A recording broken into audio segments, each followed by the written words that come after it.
지난 시간에 선교사 혹은 목사, 신학자가 되는 데는 어떤 신학적인 문제와 실정이 있는가를 우리가 좀 한번 살펴보았어요.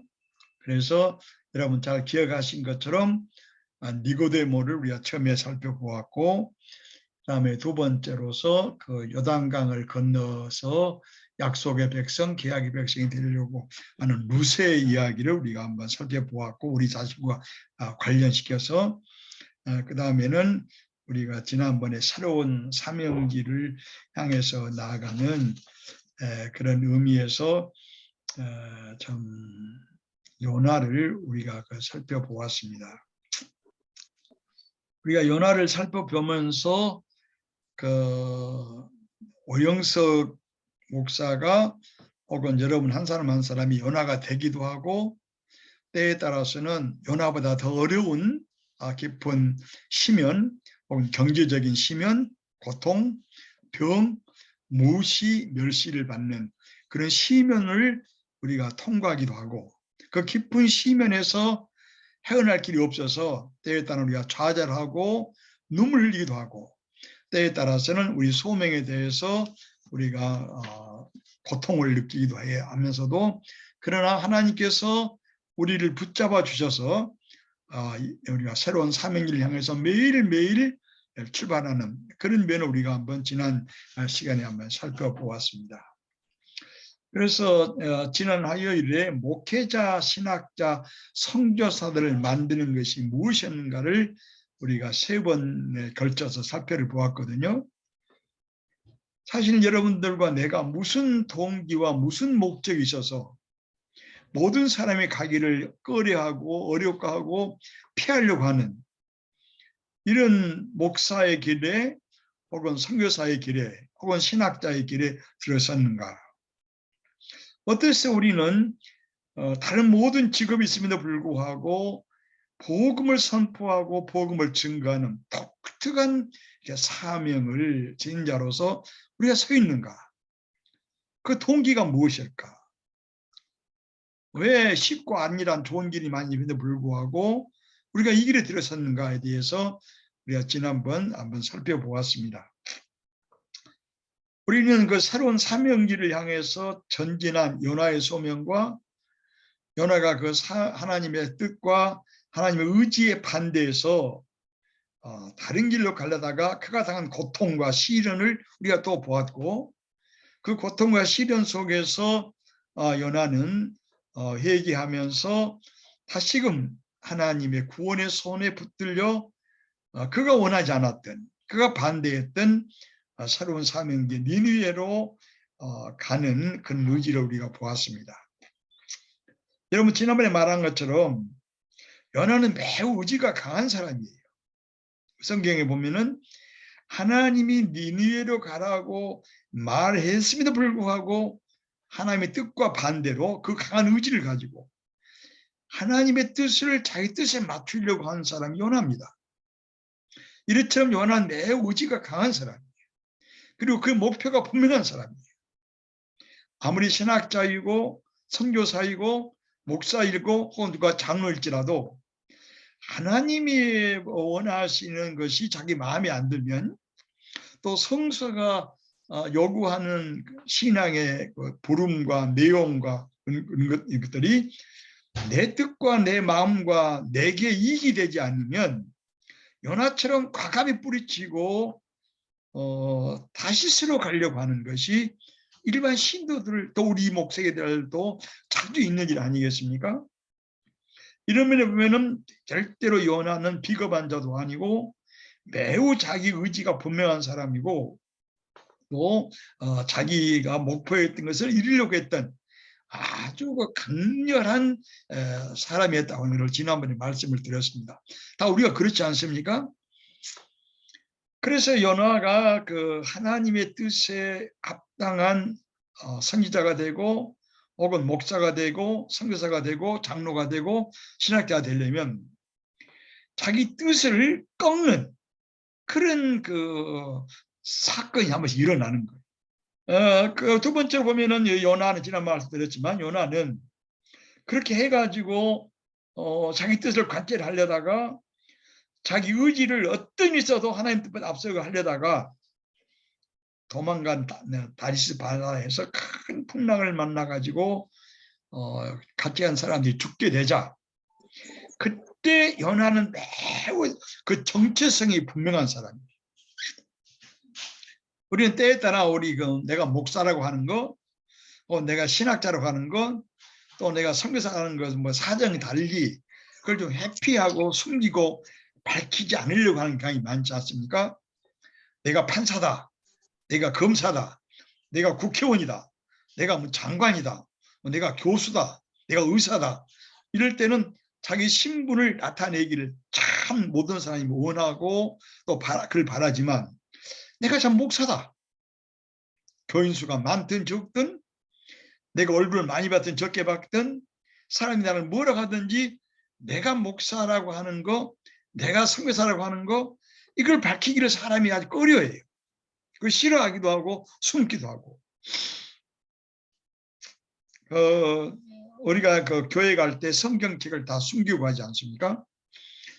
성경책을 단단히 아도 내놓고 나는 예수 믿는 사람이라고 하는 것을 내놓고 성경을 들고 오는 게 참 좋을 것 같아요. 칼빈이 말하기를 그리스도를 믿는 사람은 사람들 눈에 보이지 않는 하나님이 깃발을 세워주셨다고 그래요. 하나님 사람 눈에 안 보이지만 하나님은 그리스도를 믿고 고백하는 자에게 눈에 보이지 않는 영적인 깃발을 세워주었다고 칼빈이 기독당에서 쓰고 있는데 바로 이런 면에서 요나는 자기 그 뜻을 관찰하려고 했으나 자기 뜻 관찰 때문에 고난과 고통과 시련이 일어나고 자기만 아니라 모든 사람이 죽게 될 때 절대로 자기를 숨기지 않고 자기 자신의 정체성을 아주 환히 드러냈다. 자기 자신 때문에 발생했다고 그 폭풍과 태풍이 있다고 인식될 때 그는 책임지고 자백하고 그 모든 그 사태에 대한 결과에 책임을 지고 나선 사람. 그래서 그 1장에 볼 것 같으면 이 바다에 심한 폭풍이 일어난 것은 나 때문이다. 나를 들어서 이 바다에 던지라.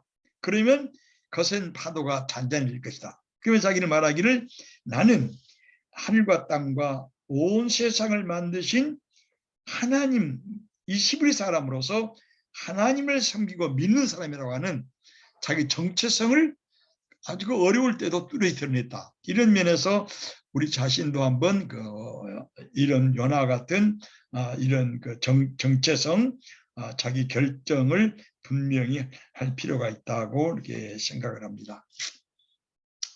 그 요나는 그래서 요나는 그 말할 수 없는 고난을 당하자 그가 하나님께 사명을 거부함을 깨닫고 자신을 회개한 것도 우리가 볼 수 있습니다. 자기를 바닷속에 던지라고 할 때 던져지는 책임감을 접지고 그때 우리가 세 번째로 생각할 점은 요나는 회개하는 선지자였어요. 우리 다 목사님들이 신학자나 선교사들이 자신의 죄와 때에 따라서는 실수와 가오 하나님의 말씀에 순종하지 못한 것을 우리가 회개하지 않습니까? 요나도 하나님이 준비해 주신 큰 물고기 뱃속에서 하나님께 기도하는데 2장 1절에 요나의 회개로 시작해요. 내가 받는 큰 고난으로 말미암아 하나님께 불러 아뢰옵니다. 내가 수월 음부의 뱃속에서 부르짖습니다. 그랬더니 주께서 나를 이 음부의 뱃속에서 나를 내 목소리를 들으시고 비록 나를 바닷 가운데 깊음 속에 던졌고 큰 물이 내 이를 넘쳤으나 울부짖고 회개하는 요나의 기도를 하나님이 들으신 것을 요나도 보았고 그 확인한 것을 우리가 볼 수 있습니다. 그래서 3장 7절에 내가 피곤할 때 하나님을 기억하고 부르짖었더니 내 기도가 마침내 하나님께 이르게 됐다. 우리가 많이 기도해도 때에 따라 우리 기도가 하나님께 이르지 않는 기도가 얼마나 많습니까? 저도 많이 기도를 드렸고 지금도 기도를 드리고 있는데 요나처럼 이렇게 물속에서 아직 헤어나지 못할 그런 기도 제목이 많이 있어요.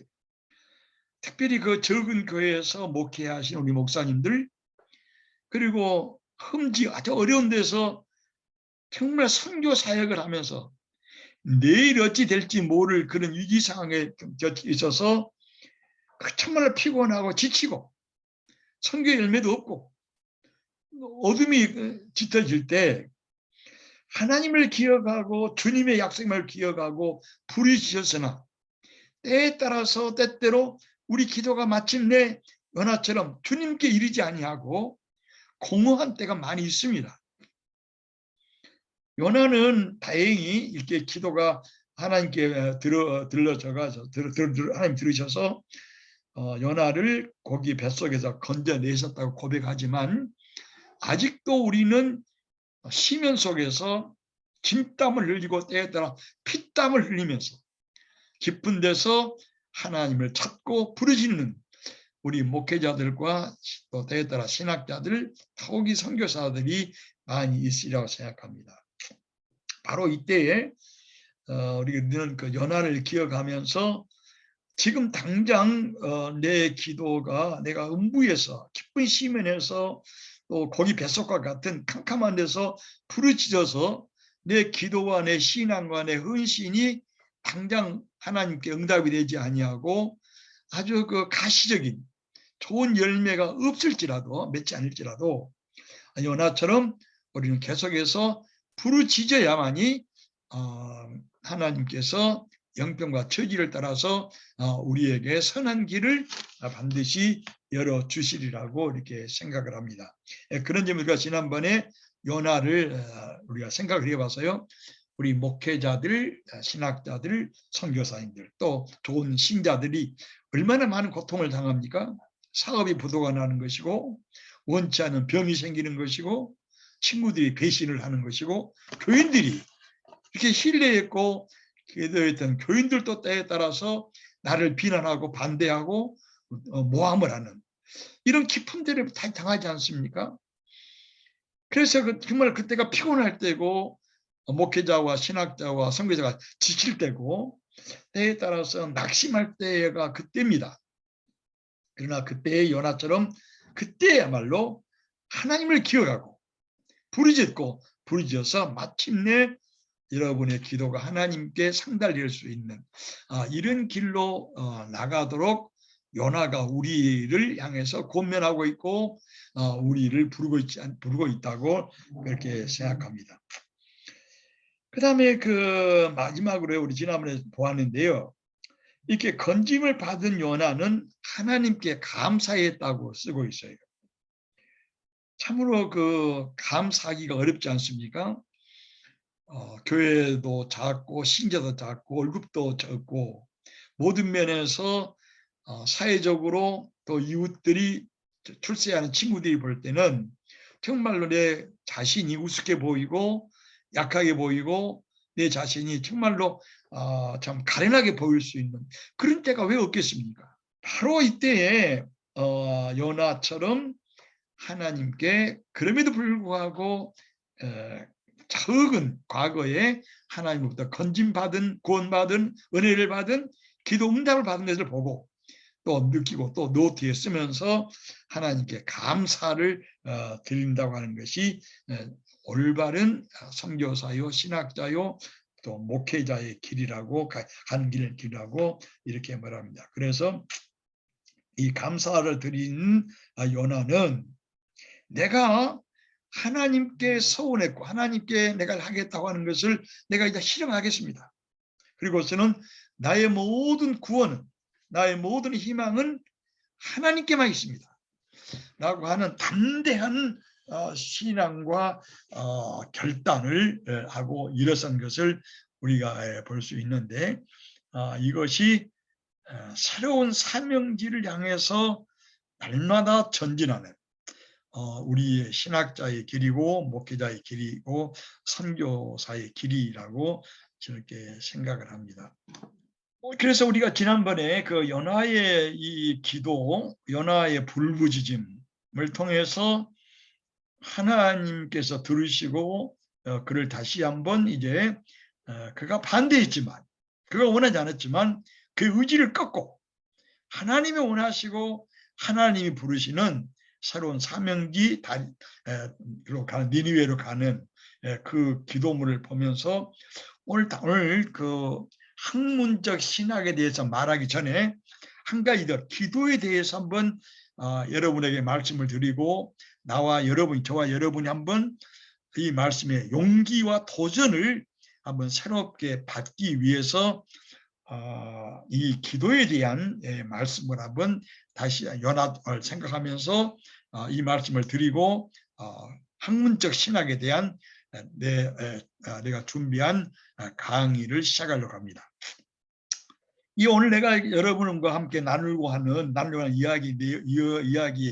이야기의 주인공은 성실대학교 총장을 지냈고 내무부 차관을 지냈고, 내무부 차관을 지냈고 농림부 장관을 지낸 그 이호계라고 하는 장로님의 신앙에 관한, 또 기도에 관한 내용을 한번 이렇게 여러분과 함께 나누면서 우리 기도가 얼마나 필요하고 때에 따라 기도가 응답이 안 될지라도 우리 기도가 가지고 있는 역동적인 힘이 얼마나 강하다고 하는 것을 한번 여러분과 함께 나누고 싶고, 그래서 여러분과 내가 여러분이 한번 용기를, 기도하다가 쉬고 있으면 좀 기도를 해야 되겠다고 하는 이런 격려와 이런 희망을 다시 한번 드리려고 이 강의를 내가 준비를 했습니다. 이호계라고 하는 장로님은 아까 말한 것처럼 내무부 차관을 지냈고 농림부 장관을 지냈고 성실대학교 총장을 지낸, 우리가 흔히 말하면 사회적으로도 교회적으로도 매우 출세한 사람이고 또 이분을 모방할 만한 이런 인물이라고 이렇게 생각이 됩니다. 우리가 이렇게 그 내무부 차관은 아니고 또 농림부 장관을 해본 적도 없고 또 성실대학교 총장 같은 그런 학문적인 높은 자리에 올라가지 못할지라도 기도라고 하는 것이 인간의 고위직이냐, 높은 데 있는 사람이냐, 낮은 데 사람과 관계없이 연하처럼 깊은 바다 속에, 깊음 속에서, 어둠 속에서 기도하는 것도 참으로 의미가 있고 아주 파워풀하다, 능력 있다고 하는 것을 한번 여러분과 함께 나누고 싶습니다. 이호계 장로님은 이렇게 말합니다. 나는 스스로 예수를 믿고 하나님 아들이 된 것이 아니다. 하나님이 나를 선택했고 하나님 은혜로운 선택 때문이라고 그렇게 자기가 말합니다. 그래서 이렇게 말합니다. 하나님은 내 의지와 전혀 관계없이 나를 그의 아들로 선택했고 어머니 뱃속에서부터 나를 그의 아들로 불러주었다고, 이렇게 자기 자신을 돌아보면서 자기의 신앙의 뿌리가, 신앙의 근본, 우리가 하나님의 아들, 딸 된 것이 인간의 무슨 의지나 노력이나 혹은 무슨 업적 때문이 아니라 우리가 전혀 알지 못하는 하나님의 신비롭고 놀라운 선택이었다고 하는 것을 이렇게 이호계 장로님은 자기의 삶 전체를 돌아보면서 이렇게 고백하고 있습니다. 바로 이것은 에베소 1장 4절에 나오는 바울 사도가 창조하기 전에, 우리 모두를 창조하기 전에 하나님이 우리를 예수 그리스도 안에서 그의 것으로, 하나님의 것으로 예정했다라고 말한 내용을 아마 이호계 장로님은 이렇게 자기 자신의 삶을, 신앙의 삶을 고백하고 있습니다. 그러면서 그는 말하기를, 지금까지 내가 나된 것은 나의 의지나 내 능력이나 내 학문이나 어떤 학문이나 어떤 가정 배경과 된 것이 아니고 전적으로 하나님의 은혜였다고. 바로 이것은 고린도후서 15장이나 15장 10절에 나오는 사도 바울이 내가 나된 것은 하나님의 은혜였다고 하는 것을 이렇게 이호계 장로님이 고백한 것 같습니다. 그래서 나는 40년 동안 공직 생활을 했는데 내 삶의 푯대는 하나님에 대한 믿음뿐이었다. 나는 내 믿음 제일 주의는 내 생의 유일한 지표가 되었다고 그렇게 쓰고 있습니다. 그분이 자기의 신앙을 이렇게 고백하고 있어요. 나는 1950년에 중학교 2학년 학생이었다. 나는 교회 가서 늘 철학기도를 하고 있다. 아마 중학교 2학년이 교회 가서 늘 철학기도 하는 것도 쉬운 일이 아닐 겁니다. 요즘은 뭐 그런 사람 학생이 있는지 모르겠지만 그때 1950년에 참으로 가난하고 어렵고 힘들 때인데 중학교 2학년에 다녔던 학생이 늘 교회 가서 철학기도 하면서 중학교 2학년 때 지냈다고 하는 것도 참 신기한 일 아닙니까? 그런데 그때 나는 교회 가서 철학기도 하는데 우렁찬 음성으로 기도하라! 우렁찬 음성으로 기도하라는 말을 들었다. 그래서 교회 밖에서 누가 와서 내게 말한 것이 아닌가 하고 교회 밖으로 나가서 교회의 마당이나 교회 뒷마당을 살펴보았으나 아무도 없었다. 다시 교회 안으로 들어가서 열심히 기도하는데 또 한 번 우렁찬 목소리로 기도하라! 하는 목소리를 들었다. 두 번째 우렁찬 목소리를 들었다. 그래서 나는 또 너희들은 무서워서 또다시 누가 나를 부른 줄 알고 교회당 밖으로 나가서 누가 나를 찾아왔는가 하고 유심히 살펴보았으나 아무도 없었다. 그래서 나는 두려웠으나 다시 교회당 안으로 들어가서 기도하는데 이번에는 우렁찬 목소리로 이렇게 말했다. 평생 동안 기도하라. 평생 동안 기도하라. 큰 소리가 내 귀에 들렸다. 나는 중학교 2학년 학생이기 때문에 성경 말씀을 깊이 몰랐다. 나는 매주일이나 수요일에 목사님의 설교하는 말씀을 듣는 것뿐이었지 나는 성경을 깊이 상고하거나 기도의 내용이 깊은지 잘 몰랐다. 그러나 하나님께서 중학생 2학년 내게 이렇게 기도하라는 말을 2번이나 하셨고 평생 기도하라는 말을 1번 하셔서 기도가 참으로 중요하다는 것을 그때 내가 깨닫게 되었다고 그렇게 그분이 쓰고 있습니다. 이렇게 3번이나 기도하라고 해서 평생 기도하라는 그 목소리를 들었으니 나는 늘 기도하면서 중고등학교를 다녔고 대학교를 다녔다. 기도는 내 삶의 중심이 되었다라고 이렇게 이호옥의 그 장로님이 쓰고 있습니다. 그때 나는 사무엘 3장을 읽었다. 여러분 우리가 사무엘 3장 다 알고 있지 않습니까? 그 어린 사무엘이 성전에서 잠을 자고 있는데 사무엘아 사무엘아 부르니까 엘리라고 하는 그 선지자가 자기를 부른 줄 알고 가서 나를 불렀기 때문에 왔습니다. 그러니까 엘리란 선지자가 나는 너를 부르지 않았다. 제사장이겠죠. 자거라. 또 잠을 자니까 또 사무엘을 부르잖아요.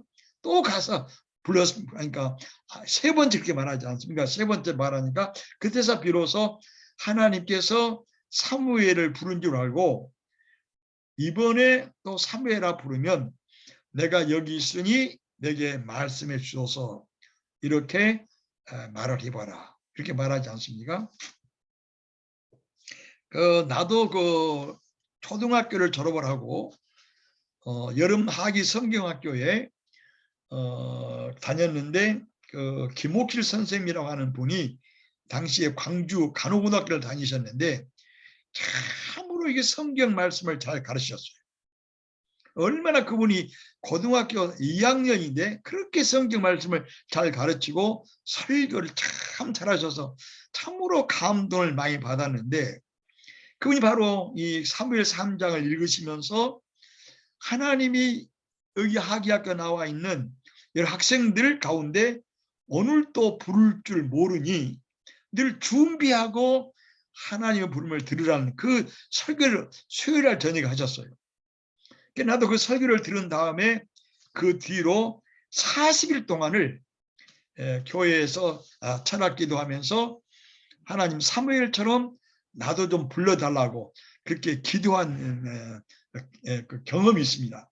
그런데 이 이호계 장로도 그러한 3번 하나님이 기도하라 부른 것을 사무엘 3장과 연결시켜서 자기 삶을 보면서 나는 그 후에 늘 새벽 기도를 해나갔다라고 그렇게 이호계 장로이 말합니다. 그래서 새벽 기도는 하나님과 나와의 약속이 되었다. 기도하지 아니하면 했다면 나는 공직 생활을 할 수 없고 쓰러지고 말았을 것이다. 아무리 바쁘고 고달픈 공직 생활하면서도 나는 새벽 기도를 드렸다. 이게 참 목회자들도 이렇게 늘 새벽 기도하기가 참 어렵지 않습니까? 내가 어느 그 목사님의 간증을 들었는데 이분이 그 성결교 신학교를 졸업하셨더라고요. 안양에서 큰 교회 목회하신 분이에요. 늘 몸이 약해가지고 새벽 기도를 못 나간 거예요. 그러니까 전도사 신학교를 졸업하고 전도 생활하면서 새벽 기도를 못 나가니까 얼마나 목사님이 성가시겠어요? 그랬더니 자기가 몸이 건강해가지고 새벽 기도를 나갈 때까지 새벽 시간이 되면은 바깥에서 그 목사님을 부르더라는 거예요. 그래서 자기가 그 몸이 약한 것을 이겨내고 새벽 기도를 했다는 말을 들었는데 그 우리 목회자들도 막 그런 경우가 있으리라고 생각합니다. 그래서 그리고서는 이분은 시편 23편은 내 신앙의 내용이고 내 신앙 고백이고 내 신앙의 빛이다. 그리고 시편 23편은 내 신앙의 주옥이고 내 신앙의 금과 같다라고 이렇게 쓰고 있어요. 그 안양에서 그 약사로 중앙대학교 약과를 졸업을 하고 그 약사가 되어 있는 어떤 분의 내가 글을 보니까 이분은 시편 23편을 그 약사하면서 약국이 장수가 좋지 못해가지고 약이 안 팔리는 거예요. 그래서 계약금을 다 까먹고 참 생활이 어려웠어요, 약사가. 그래서 그는 약국에 손님이 없으니까 한 5시간을 매일 기도하고 시편 23편을 하루에 80번을 외웠다고 그렇게 간장을 내가 들어봤어요. 그처럼 아마 그 이해옥의 장로님도 시편 23편은 그 신앙 고백이었고 그 신앙의 빛이었고 신앙의 주옥과 금이었다고 하는 이 말과 같이 우리 목사님들도 시편 23편을 자주 외우고 또 묵상하고 이해옥의 장로님처럼 또 그 약사처럼 그렇게 지나가면 좋지 않겠나 이렇게 생각합니다. 여러분 민수기 6장 24절에 하나님이 아론에게 또 모세에게 말씀하세요.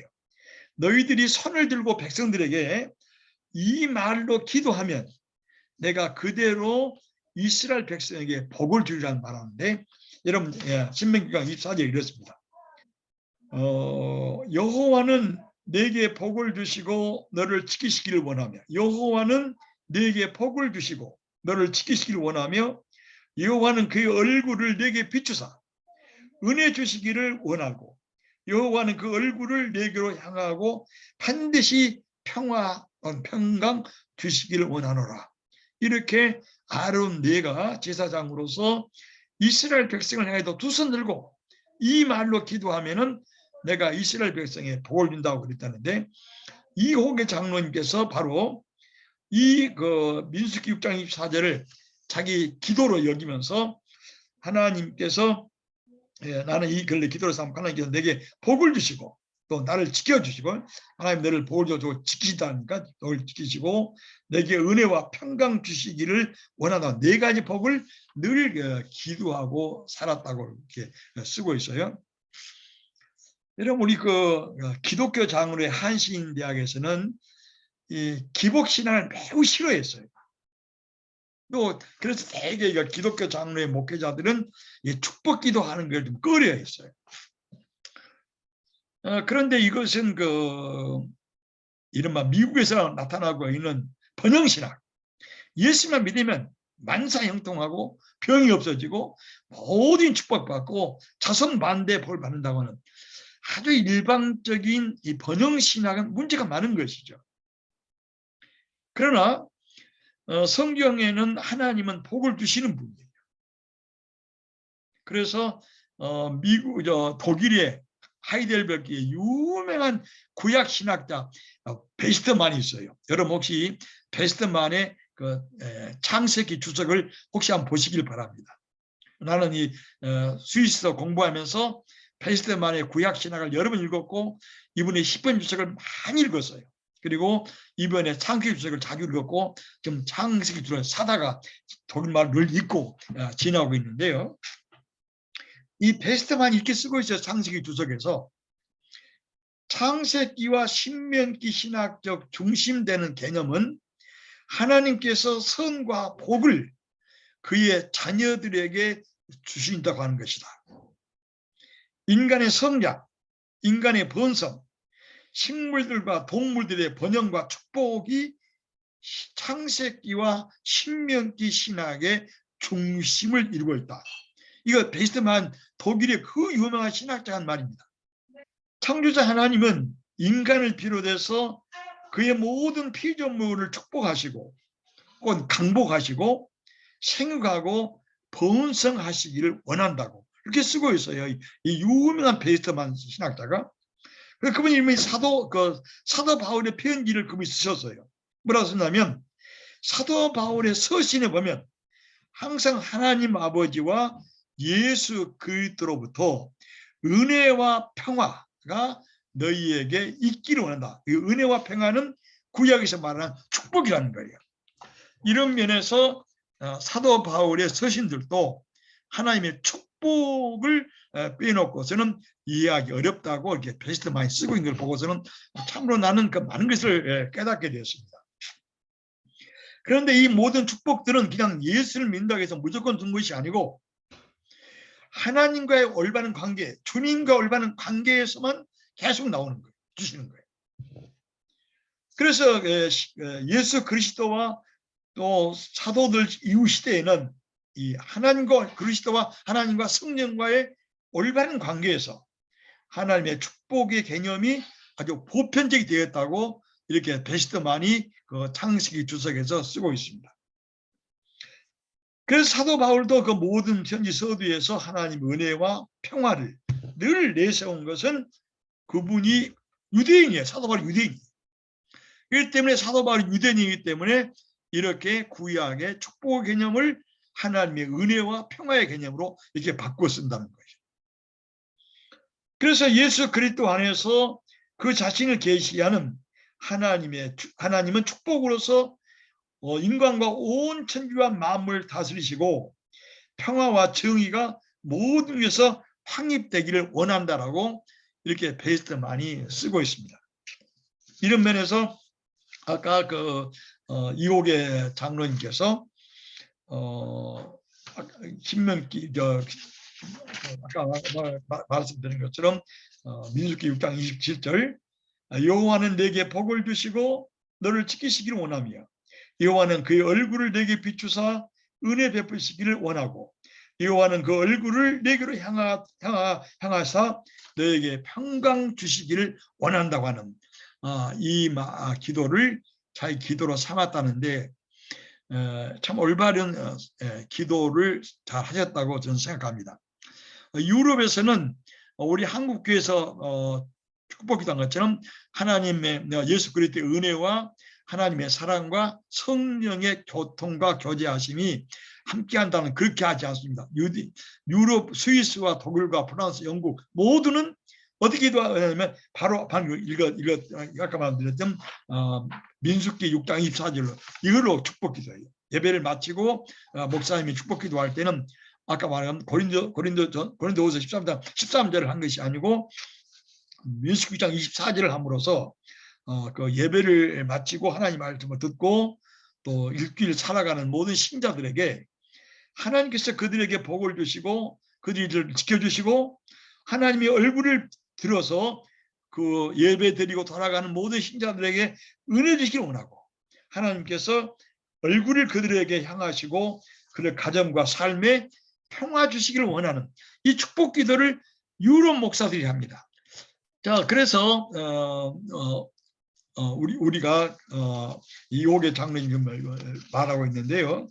이옥의 장로님이 이런 기도를 끊임없이 드렸지만 그렇다고 해서 그는 일생 동안 아무런 문제 없지 무풍지대로 평강하고 강건하고 모든 일이 그 번영신학처럼 아무 일이 없이 무사태평하게 40년 동안을 그렇게 농림부 장관으로서 또 내무부 차관으로서 여러 곳의 시장으로서 총장으로서 그냥 아무 문제 없이 바람 한 점 맞지 않고 지나갔을까?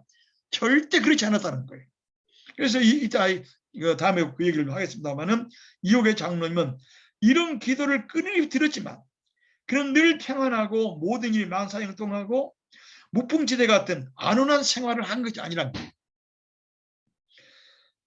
그 욥기에서 말한 것처럼 내가 가는 길을 하나님이 아시나니 그가 나를 단련하신 후에는 내가 순금같이 나오리라는 말씀처럼 그 이옥의 장로님도 새벽 기도를 일생 다녔고 11절을 바쳤고 그렇게 주야로 하니까 통역하였지만 그도 많은 시련과 고난과 아픔을 겪었다는 거예요. 그걸 어떻게 보느냐? 이 모든 시련과 고통과 고난은 하나님이 내게 은혜를 주시는 통로였다고 이렇게 보는 거예요. 아마 요나가 고래 뱃속에 안 들어갔더라면 아마 우리 구약에서 요나서를 찾을 수 없을 거예요. 우리 모든 목사님들, 신학자들, 장로님들 혹은 그 목사님들 얼마나 많은 고통을 당합니까? 시름 당하지 않는 목회자가 어디 있으며 눈물과 땀과 진땀을 흘리지 않는 신학자가, 목회자가, 목사가, 진실한 신자가 어디 있겠습니까? 그러나 이와 같이 깊은 고래 뱃속 같은 큰 물속 같은 그 캄캄함 속에서도 이 옥의 장로님은 자기가 이 고통을 당한 것은 하나님이 내게 은혜를 주시는 통로였다고 그렇게 간증하는 거예요. 이것이 참으로 믿는 사람의 간증 아니겠습니까? 그래서 그렇게 말하기를 이와 같은 시련과 고통은 나를 녹이고 때로 나를 깨지게 하고 나를 정화시켜서 나를 정금같이 만드시는 하나님이 귀중한 기회였다라고 그렇게 이 옥의 장로님이 쓰고 있는데 아마 우리 목회자들도 그런 것을 다 같이 공감하리라고 생각합니다. 이 옥의 장로님이 말해요. 내가 잘못하면 고통과 시련의 세천부를 하나님은 통과시킨다. 그때 내가 하나님 은혜 보좌 앞에 나가서 엎드려 통과하고 잡아가고 회개하면 하나님을 의리하게 만들어서 나를 순금처럼 나오게 하는 하나님의 자녀로 안아주신다라고 그렇게 그분이 쓰고 있습니다. 참 우리도 신학자도 목회자도 성교사도 이런 통로를 고난의 통로를 얼마나 많이 통과합니까? 이사야서는 말하기를 내가 너를 고난의 풀무불에서 선택했다고 말하는데 고난이 없는 인간은 없을 것이고 시련과 아픔과 눈물과 진땀을 흘리지 않는 목사, 그런 설교자, 그런 신학자, 그런 신자는 없을 거라 생각해요. 그러나 그것을 요나처럼 그 큰 물속에 고기 물속에 들어가서 원망하고 짜증하고 불평하고 저주한 것이 아니라 하나님을 향해서 울부짖고 부르짖을 때 하나님이 그를 건져주신 것처럼 또 우리 이옥의 장로님이 이렇게 증언하신 것처럼 하나님 보좌 앞에 나아가 엎드려 그 고통당할 때 통과하고 통의하고 잡아가고 하나님을 진정으로 의지할 때 그를 정화시켜서 다시 한번 사명자의 길로 들어서게 한다 하는 것을 우리가 요나서를 통해서 또 우리 이옥의 장로님 말을 통해서 생각할 수 있습니다. 그분이 말합니다. 그가 1953년 자기 진로를 위해서 간절히 기도했는데 자기가 목회자가 되는 것이, 목사님이 되는 것이 하나님의 뜻이라고 생각했다는 거예요. 그래서 저는 그는 고등학교를 졸업을 하고 숭실대학교를 들어가면서 목사하려고 했어요. 공부를 너무 잘해가지고 숭실대학교를 우선으로 들어갔는데 당시 숭실대학교의 총장이 한경직 목사였다고 그래요. 그래서 아주 공부도 잘하고 믿음이 충실했기 때문에 이국의 학생 1학년을 숭실대학 1학년을 학장이었던 한경직 목사님과 이렇게 대면하고 대화하고 이렇게 접견하도록 교수들이 이제 서둘렀다고 그래요. 그래서 한 목사님이 이호계 학생의 우수한 성적과 그 깊은 기도가 지금까지 아까 말한 기도를 하나는 3번이나 듣고 꾸준히 새벽 기도해 오고 또 목사가 되겠다고 하는 것을 듣고서 너무 감동이 돼가지고 이렇게 말했다는 거예요. 한경직 목사님이 그 이호계 학생한테 학생은 아무것도 염려하지 말고 미래를 온전히 하나님께 맡겨라. 두 번째로 네가 학생이 숭실대학에 입학한 것도 하나님의 뜻이 있고 하나님의 섭리가 있다. 그것을 지금 당장은 모를지라도 장차 깨닫게 되리라. 세 번째로 이렇게 말했다는 거예요. 학생이 영어를 열심히 공부해라. 그러면 내가 프린스턴 미국의 제일 좋은 장로고 신학교가 프린스턴 신학교입니다. 나도 거기 가서 총장과 5시간을 대화를 한 적이 있는데 내가 영어를 열심히 공부하면 내가 프린스턴 대학교에 너를 소개해주고 모든 장학금을 내가 다 마련해 주겠다고 이렇게 약속했다는 거예요. 그런데 얘가 2학년이 됐는데 당시 화순의 군수였던 자기 아버지에게서 전화가 왔다는 거예요. 그럼 뭐라고 전화 내용이 뭐냐 그러면 너는 열심히 공부해서 사법고시를 준비해라. 그리고서는 고등고시를 준비해서 합격하고 그 다음에 정부의 관직으로 나가거라. 아주 신신부탁하더란 거예요. 그래서 자기는 새벽기도 나가서 고민을 많이 했다는 거예요. 고등학교 때부터 목회자가 되려고 새벽기도하고 열심히 하고 한경직 목사님부터 여러 가지 좋은 제안도 다 받았는데 아버지의 강건의 의지에 의해서 자기가 이렇게 성실 진로를 변경하는 것이 과연 올바른 것인가? 그래서 여러 날 동안을 정말 눈물을 흘리면서 간절히 기도하는 결과 하나님께서 그 마음에 평안을 주시기를 너 아버지 말을 따라서 관직 높은 데로 좋다. 그렇다는 그 평화 와가지고 한경직 목사님을 찾아갔답니다. 2학년 때. 그래서 한경직 목사님이 말씀을 했다는 거예요.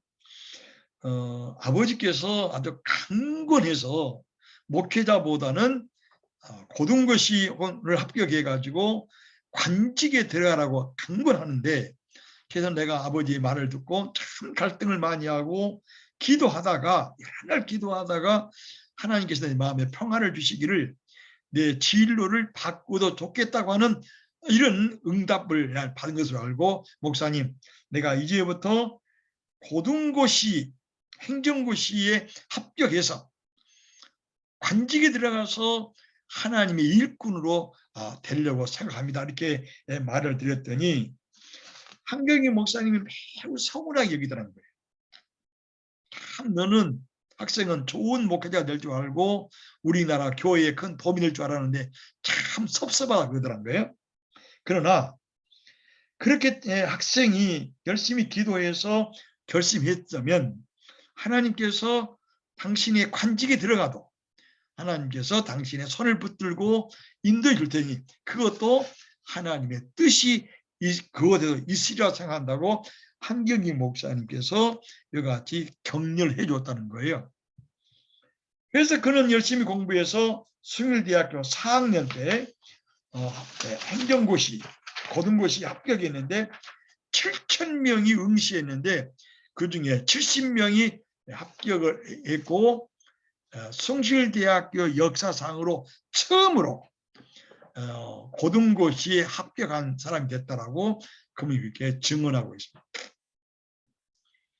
그가 이렇게 고등고시 합격해가지고 아주 관청의 높은 과장직으로 들어갔는데 높은 과장직에 올라가 가봤으나 공무원 세계는 모두 지연과 학연과 배경으로 확 짜여 있어가지고 도무지 숭실대학교 출신으로서는 어디다가 다리를 뿌리를 낼 것이 없을 정도로 높은 공무원들 세계가 완전히 누구 아들 누구 딸 누구 손자 그래가지고 완전히 그들끼리 아주 딱 배경이 돼서 다른 사람은 비집고 들어갈 자가 없었다는 거예요.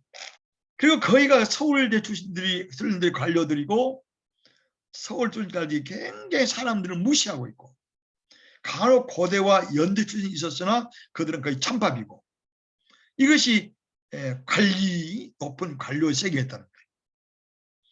더구나 자기는 박정희 대통령이 정권 잡을 때 그 보직을 내무부의 과장직 보직을 받았는데 거의 서울대 출신이다가 전부 경상도 사람들이라 자기는 호남 사람으로서 어디 가도 낄 자리가 없었어요.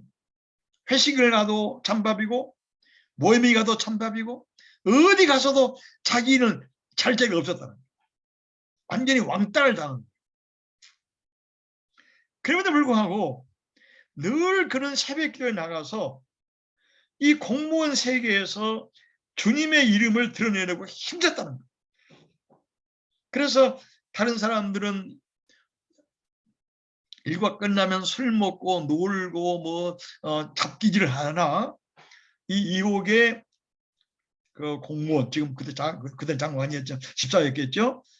그들은 주님의 이름을 드러내려고 자기는 배경도 없죠. 백도 없죠. 무슨 학력도 봐도 연대나 서울대 고대에 비할 수 없는 숭실대이기 때문에 무시하고 그래서 오로지 자기가 의지할 것은 하나님뿐이었어요. 그래서 그는 여러 가지 책을 연구하고 보고 새로운 아이디어를 얻기 위해서 새벽 기도 가서 늘 기도했는데 하나님께서 다른 어떤 그 과장들이 낼 수 없는 놀랍고 신비로운 지혜와 아이디어를 많이 줘가지고 그 과장에서 굉장히 아이디어를 많이 냈다는 거예요. 마치 박정희 대통령이 우리나라 유명한 새마을 운동을 시작했는데 새마을 운동을 자기가 참 박정희 대통령이 제창하고 주장하는 새마을 운동의 내용을 전부 자기가 만들어내고 그리고 글을 쓰고 어떻게 했으면 새마을 운동의 철학과 새마을 운동의 내용이 전 국민에게 파고들 것인가. 그래서 모든 공무원들과 일반인들에게 매우 열심히 가르쳤다는 거예요. 그리고 새마을 운동이 널리 활성화되도록 매우 좋은 아이디어를 많이 냈더니 어느 날 갑자기 박정희 대통령이 그를 청와대 비서관으로 뽑았다는 거예요. 그 청와대 비서관으로 들어가 보았더니 6사람이 청와대 비서관으로 선발되었는데 5사람은 서울대 출신이고 자기 혼자만이 숭실대 출신이었으나 그는 전혀 자결심이나 비굴하지 않고 새마을 노래를 전국적으로 전파시키는 노력과 힘썼고 새마을 역사와 새마을의 새마을 목표를 잘 작성해서 많은 사람들을 교육시켰더니 호응이 매우 좋았다는 거예요. 자기보다 학력이 좋고 배경이 좋은 사람보다 이곡의 집사의 이 새마을 운동 노력에 다 열심히 한 것이 사람들에게 큰 호감을 불러일으켜가지고 박정희 대통령이 크게 감동이 돼서 그를 39살 때 전주시장으로 발령을 했고 그 다음에 부산시장으로 내보냈다는 거예요. 당시에 그 박정희 대통령의 경상도의 아주 강력한 백그라운드가 힘과 배경이 놀라운 때인데, 호남 사람으로서 더욱이 숭실대 출신으로서 부산시장 한다는 것은 하늘의 별따기였다는 거예요. 그러나 이것은 내가 한 것이 아니고 하나님 은혜로서 자기가 열심히 이렇게 기도하고 아이디어를 내고 아주 쉴 데 없이 성실하게 살았더니 이렇게 자기를 전주시장을 통해서 부산시장까지 하게 만들었다는 것이죠. 부산시장을 잘하고 나니까 박정희 대통령이 그를 서울시로 불러들여서 우리나라를 이렇게 그 도를 만들고 도시를 만드는데 한번 계획해봐라. 그래서 이호계 집사가 우리나라 88대로 자기가 만들었다는 거예요. 그리고 목동 신세가지 개발을 자기가 냈기 때문에 아주 서울시장이나 박정희 대통령이 높여가지고 이분을 내무부 차관으로 승리시키려고 했다는 거예요. 그 다음에 여러분 아신 것처럼 박정희 대통령이 그 농사에 우리나라 새마을운동이면서 먹고 살기 어려우니까 어떻게 했으면 좀 농촌을 잘 살고 쌀을 많이 수출할 것인가, 많이 생산할 것인가, 이걸 연구하기 위해서 이분을 농림부 장관으로 발탁했다는 거예요. 그러니까 이분의 글에 보면은 농림부 장관 할 때 우리나라 가뭄이 심해가지고 너무 힘들었어요. 그럴 때는 이계호 농림부 장관이 농림부 직원들을 전부 불러서 우리 기도하자. 하나님께서 비를 주시도록. 그래서 여러 번 비가 왔다는 거예요. 이건 놀라운 일이에요. 그래서 이분이 이제 농장을 다 마치고 나니까 91세 된 자기 아버지께서 너는 관직에 높은 일을 다 했으니 이제 학자로서 한번 학생들을 기르고 새로운 일을 해보기 위해서는 숭실대학교 총장을 한번 해봐라. 그래서 자기 아버지께서 열심히 노력하시고 자기도 힘을 써서 생각도 않은 숭실대 총장을 잘 지냈다. 그러면서 이분이 한 말이 많은 학생들에게 장학금을 베풀었고 학교의 모든 시설들을 새롭게 만들었고 그리고서는 여러 직원들이 정말 예수 믿는 학교답게 그런 학교를 만드는데 자기가 하나님 은혜로 공헌을 했다라고 이렇게 증언하고 있어요. 당시에 공무원들의 부정부패가 굉장히 심했으나 자기는 신앙 양심대로 청년 결박에 살았기 때문에 한 번도 징계를 받거나 호통만이 없이 오히려 상패만 많이 받았다. 그래서 자기가 이를 치료한 것은 거짓된 것과 거짓말인데 자기는 길 기도하기를 하나님 내 입에서 거짓말과 내 삶에서 거짓된 것을 완전히 떠나게 해주십시오.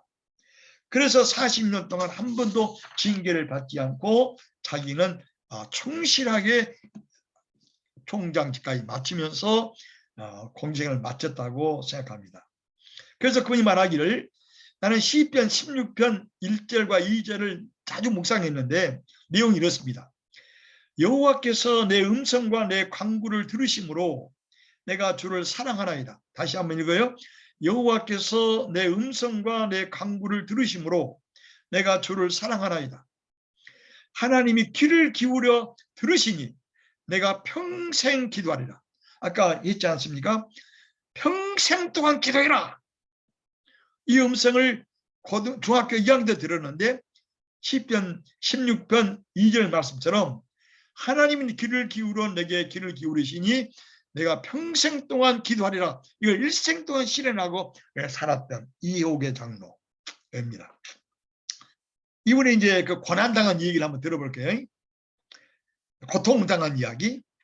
이분이 5.16 시절에 5.16 혁명이 났는데 5.16 혁명 시절에 자기가 광주 도청의 총무국장이었다는 거예요. 여러분 혁명을 나면 육군 소장들이 각 도의 도의사를 맡았습니다. 충청북도, 전라북도, 전라남북도, 경상남북도, 경기도, 강원도 전부 육군 소장 별 2개짜리들이 도의사를 책임졌어요. 그리고서는 모든 공무원들은 주일을 포함해서 계속 근무시켰어요. 그래서 이분은 5.16 때 광주 도청의 총무국장이었는데 그때 계엄사령관이 송호림 소장이었다는 거예요. 그분이 도의사로서 늘 총무국장인 이호계 장로를 늘 붙고 초청을 했어요.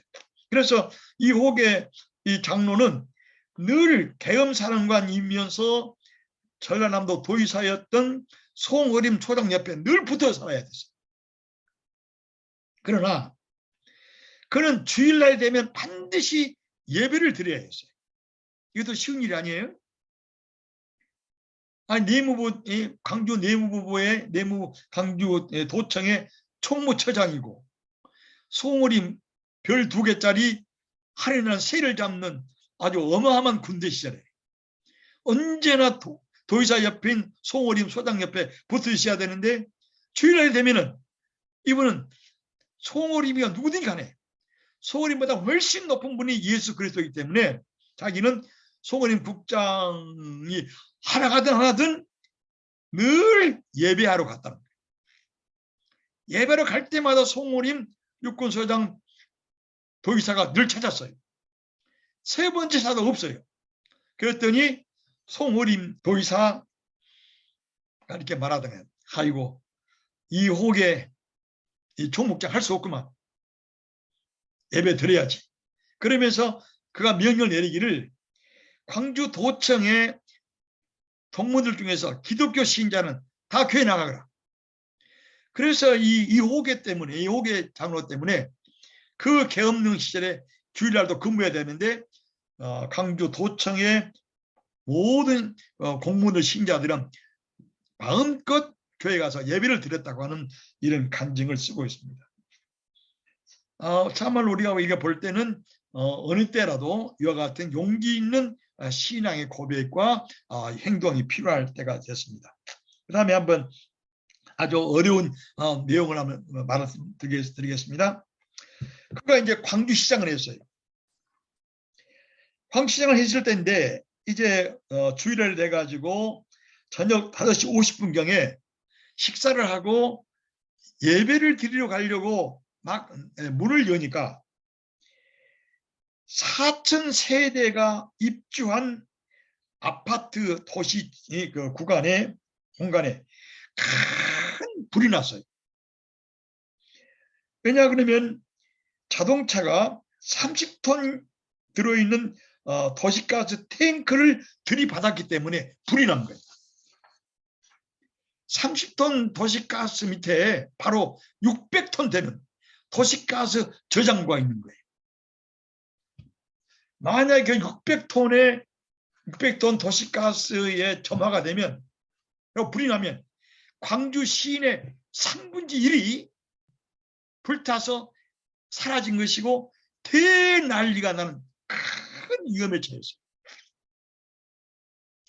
30톤 가스 저장고가 터져도 온 천지가 암흑이고 불바다인데 600톤이 터져버리면 이거 어떻게 될 것인가?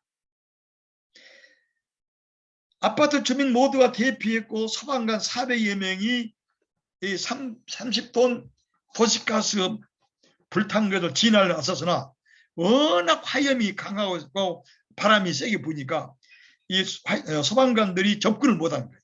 그래서 소방관들이 500m 떨어져서 숨어 있었는데, 좀 떨어져 있었는데, 이호계 장로님은 너무 다급한 나머지 시장실로 들어가서 6시부터 11시 30분까지 이 가스 진화를 해달라고 하나님께 간청했다는 거예요. 그러면서 이렇게 글을 쓰고 있어요. 하나님, 왜 내게 이러한 시련을 주셨습니까? 제가 시장으로서 뭘 잘못했습니까? 제발 저 좀 살려주세요. 그리고 이 광주를 불쌍히 여겨주십시오.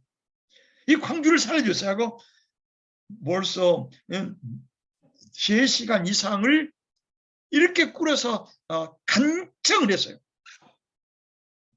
근데 기도 중에 하나님이 음성이 들리기를 이 장로야, 내가 너와 함께 같이 가서 이 화재 사고를 수습하자. 이런 음성이 들리더라는 거예요.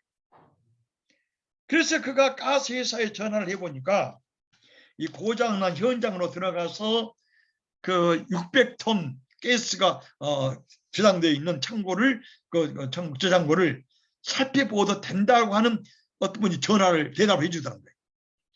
그래서 이호재 장로님이 황화복을 입고 현장으로 들어가서 기어서 들어가 보니까 600톤 가스가 저장된 그 저장고에 열기가 전혀 없고 평온하더란 거예요. 아니 30톤 저장고 탱크에서 가스가 불이 나가지고 그 밑에 있는 600톤 이 가스 창고에는 아주 불이 붙어가지고 따끈따끈해서 곧 텔 줄 알았는데 거의 뭐 괜찮아 평온한 거예요. 아니 온 천지가 불이 나서 난리인데 어떻게 600톤 가스 저장고에는 과열이 없다는 말인가? 왜 과열이 없을까? 그런데 자기가 깨닫고 보니까 가스 삼통이 터져가지고 화염이 온 세상을 뒤덮고 검은 연기가 하늘을 뒤졌는데 바로 그때에 자기가 시장지에 들어가서 내가 뭘 잘못했습니까? 나 좀 살려달라고 기도하고 광주를 살려달라고 기도하는 바로 그 시간과 연결됐다는 거예요. 그래서 광주도 살려졌고 전해가 터지지 않았고 온전히 보장되었다. 그렇게 이호계 장로님이 쓰고 있습니다. 이걸 보면은 그래서 이분이 나중에 말을 했어요. 하나님께서 부족한 저를 사용해서 그 엄청난 위기를 해결해 주었다. 하나님 바람의 방향을 완전히 바꿔주었다. 그때 광주는 동서풍이 불었는데 남북풍이 불어가지고 방향이 완전히 달라져서 이렇게 가스 600통이 묻어있는 가스통에 아무런 변화가 없이 무사하게 살아났다. 그래서 이분이 이렇게 증언합니다. 기도는 은혜의 공급의 통로이다. 기도는 영혼의 산소이다. 기도는 호흡이다. 주신 소명 잘 완수하도록 은혜의 보좌 앞으로 매일 나가서 나는 기도할 것이다. 이렇게 이분이 증언했습니다. 내가 이 글을 읽으면서 또 그분의 간증을 보면서 요한 웨슬레는 매일 2시간씩 기도를 했어요. 그래서 그는 말하기를 하나님은 기도에 대한 응답으로 일하시고 있다라고 쓰고 있습니다. 다음 루터는 매일 할 일이 너무 많은데 3시간을 기도하지 않으면 일을 못한다고 이렇게 말을 했습니다. 이처럼 우리가 요나의 기도를 살펴보면서 아까 내가 말한 것처럼 이 기도가 개인뿐만 아니라 이웃과 사회에 선한 영향력을 끼치는데 굉장히 귀중한 역할을 하고 있다. 이렇게 생각을 하고 오늘 어제 내가 지난번에 말씀드렸던 요나를 이렇게 증언하면서 이렇게 말을 오늘 끝내고 이제는 학문적 신학이 무엇인가에 대한 말을 시작하려고 합니다. 신학이란 무엇인가 우리 학문적인 얘기를 좀 하겠습니다. 여러분 우리가 지금 신학 공부를 했고 지금 하고 있는데 신학이란 말 뜻이 무엇인가?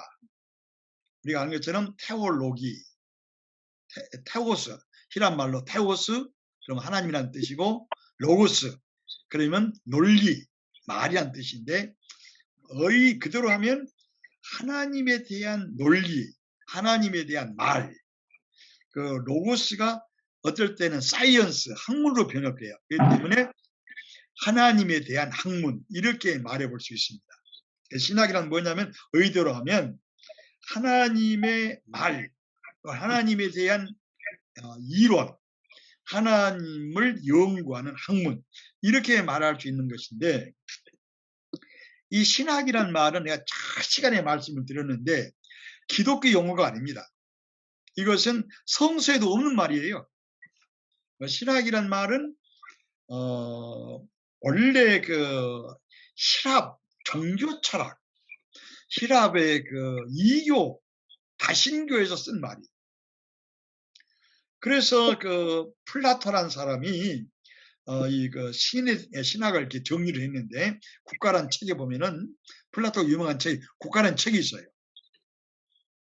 그 책에 뭐라고 했냐면, 신학이란 것은 신 또는 신들을 체계적으로 취급하는 학문이다, 이렇게 썼어요. 신이나 신들을. 신들은 그 히라보에는 다신교 신이니까 여러분 거의가 세계가 다신교입니다.